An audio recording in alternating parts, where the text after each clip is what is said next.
আসসালামু আলাইকুম ও রহমতুল্লাহ বারাকাতুহু। প্রিয় দিনী মুসলমান ভাই বোনেরা, আজ মঙ্গল হাজির মাস শাওয়াল মাস চলছে। আসমানের দরওয়াজা খুলে দিয়েছে খোলা। আল্লাহু আকবার। আল্লাহ তাআলা প্রথম আসমানে এসে বান্দাদের, তার বান্দা বান্দীদের ডাকতেছেন আর বলতেছেন, কার কি লাগবে, কার কি প্রয়োজন আমার কাছে চাও। আজকের দিনে অথবা রাতে কোরআন হাদিসের শ্রেষ্ঠতম 4টি দোয়া যদি আমার সাথে পড়তে পারেন, 4টি দোয়ার মধ্যে থেকে একটি অথবা দুটি দোয়া যদি আপনি পড়তে পারেন অথবা শুনতে পারেন, তাহলে আল্লাহ তাআলা আপনাকে তৌফিক দান করবেন, আপনার ভাগ্য খুলে দেবেন, আপনার নসিব খুলে যাবে, আপনার তাকদীর খুলে যাবে, আপনার আর পিছনে ফিরে তাকাতে হবে না। সমস্ত দুশ্চিন্তা, অভাব, অনটন আল্লাহ তাআলা দূর করে দিবেন। আপনার মনের সমস্ত নেক আশা, মনের সমস্ত তামান্নাগুলোকে আল্লাহ তাআলা কবুল করে। সাল্লাল্লাহু আলাইহি ওয়াসাল্লাম 5 বার, 33 বার, 21 বার অথবা 100 বার পাঠ করবেন। একবার যদি দরুদ শরীফ পাঠ করেন তো তার উপর 10টা রহমত নাজিল হয়, 10টা গুনাহ মাফ হয়, তার আখিরাতে 10তম পর্যন্ত সম্মান বাড়িয়ে দেন। হজের মাস, আজ মঙ্গলবার, আল্লাহ তাআলা তার বান্দা বান্দীদেরকে ডাকতেছেন। হাদিসে আসছে যে দরুদ শরীফ পাঠ করে একজন ফেরেশতা তার রেখেছেন, ওই দরুদ শরীফ নবীজির রওজা পৌঁছে দিয়ে। আল্লাহু আকবার। ওই রওজায় গিয়ে আপনার অমুক বান্দার অমুক ছেলে, অমুক নামক ছেলে চেহারাটা দেখাই বলেন, এই যে তিনি আপনার নামে দরুদ পাঠ করেছেন, আল্লাহ তাআলা রাসূল সাল্লাল্লাহু তাতে তাতে ওই ব্যক্তির জন্য, ওই বান্দা বান্দির জন্য দোয়া করতে থাকেন। আল্লাহু আকবার। এই জন্য দরুদের ফায়দা অনেক বেশি। আমরা দরুদ পাঠ করেছি, দরুদের ফায়দা আল্লাহ তাআলার গুণবাচক সিফাতে, গুণবাচক সিফাতের নাম হচ্ছে 99টি নাম। এই 99টি নামের মধ্যে থেকে একটি নাম পাঠ করব। আল্লাহ তাআলা 99টি নাম দিয়েছেন। বান্দার 99 প্রকার সমস্যা থাকতেই পারে, সেই জন্য সেই সমস্যা যখন যে পড়বে তখন সেই নাম ধরে ডাকবে। আল্লাহ তাআলা বলবেন, লাব্বাইক লাব্বাইকা ইয়া আবদি। বরকতময় নাম হচ্ছে ইয়া আবু। ইয়া ইয়া আবু আপনি যখন খুশি ডাকতে পারেন। তো এই দ্বিতীয় গুণবাচক নাম হলো ইয়া নাফিউ। ইয়া নাফিউ, ইয়া নাফিউ, ইয়া নাফিউ, ইয়া রাফিউ। আল্লাহ তাআলার গুণবাচক নাম দুটি, এক নাফিউ, ইয়া নাফিউ, ইয়া রাফিউ, ইয়া নাফিউ। রফিউ নিয়ে আজকে মঙ্গলবার, আজকে আমরা রফিউ নিয়ে বলবো। তো এটা হচ্ছে উন্নতিবাচক, হচ্ছে উন্নতিবাচক সবকিছু জিনিসের উন্নতির জন্য এটা আমরা আজকে এইটার নাম করব ইয়া রাফিউ। আমার আমার কাজের উন্নতি, কারো কারো কাজের উন্নতি নেই, ব্যবসায় উন্নতি নেই, পড়াশোনায় উন্নতি নেই, কোনো জিনিসের উন্নতি নেই, তো ওই নামটি আল্লাহ তাআলা বলেছেন ইয়া রাফিউ। ইয়া রাফিউ করে আমার একটি বরকতময় নাম, উন্নতিময় নাম, এই নাম ধরে ডাক দাও, তো তোমাদের অবশ্যই উন্নতি হবে। ইয়া রাফিউ, ইয়া রাফিউ, ইয়া রাফিউ। এক হচ্ছে ইয়া নাফিউ, এক হচ্ছে ইয়া রাফিউ। তো আমরা ইয়া রাফিউ, ইয়া রাফিউ, হে উন্নতি দানকারী, হে উন্নতি দানকিও, উন্নতি দানকারী।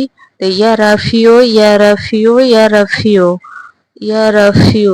এই এই নামটি আজকে আমরা ডাকবো। আল্লাহ তাআলাকে বলবো, হে উন্নতি দানকারী। আল্লাহু আকবার।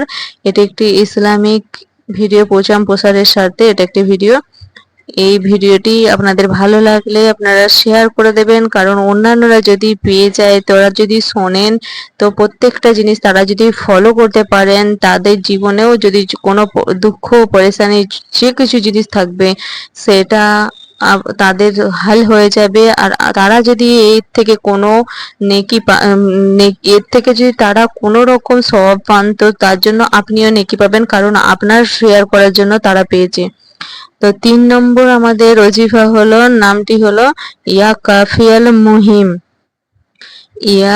ইয়া কাফিয়াল মুহিম্মা, ইয়া কাফিয়াল মুহিম্মাত, ইয়া কাফিয়াল মুহিম্মান। এই সমস্ত সমস্যার সমাধানকারী, এই সমস্ত সমস্যার সমাধানকারী। আল্লাহু আকবার।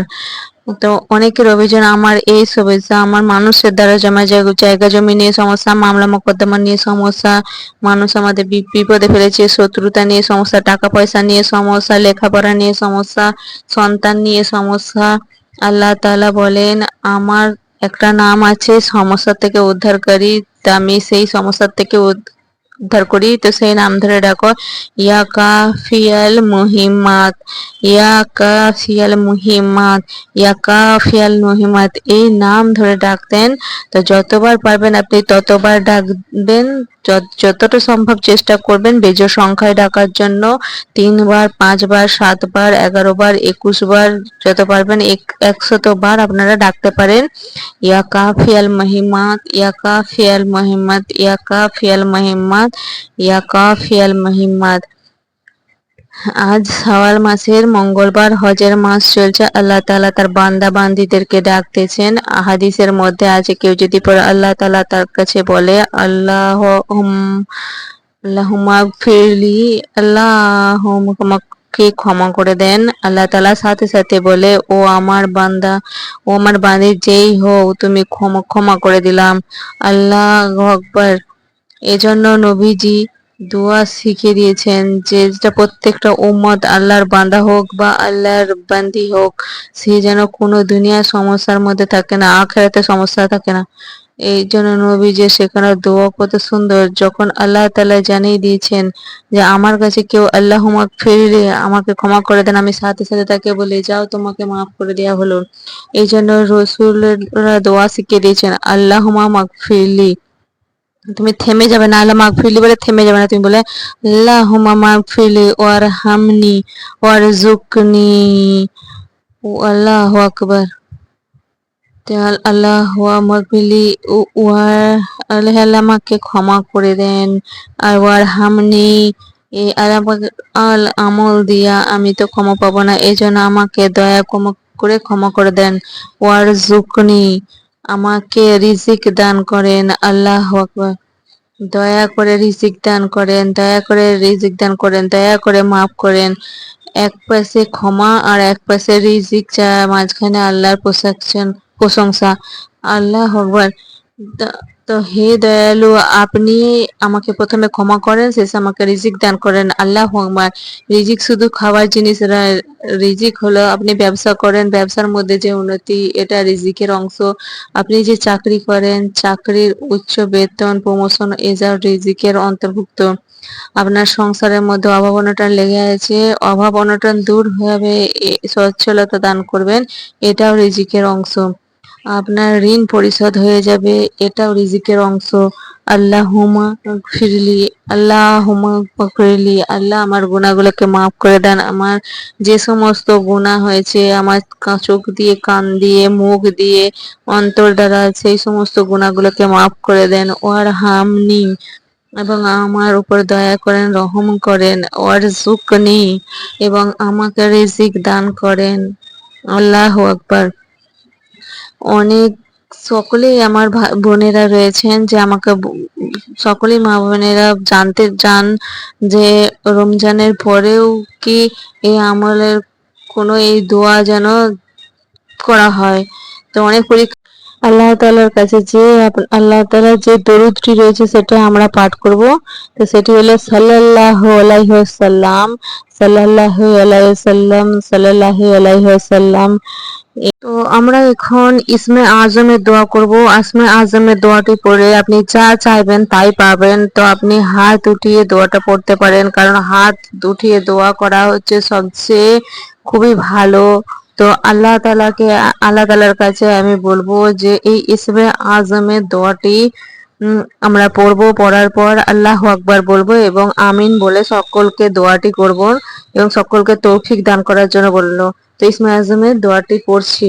তো ইসমে আজমের দোয়াটি পড়ছি, তা আপনারা আমিন বলে দোয়ায় শামিল থাকবেন। আল্লাহুম্মা ইন্নী আসআলুকা বিআন্না হামদু লাকাল হামদু লা ইলাহা ইল্লা আনতাল হান্নানুল Mannan badius samawati wal ardi ya lal jalalil wal ikram ya hayyu ya qayyum। আল্লাহু আকবার।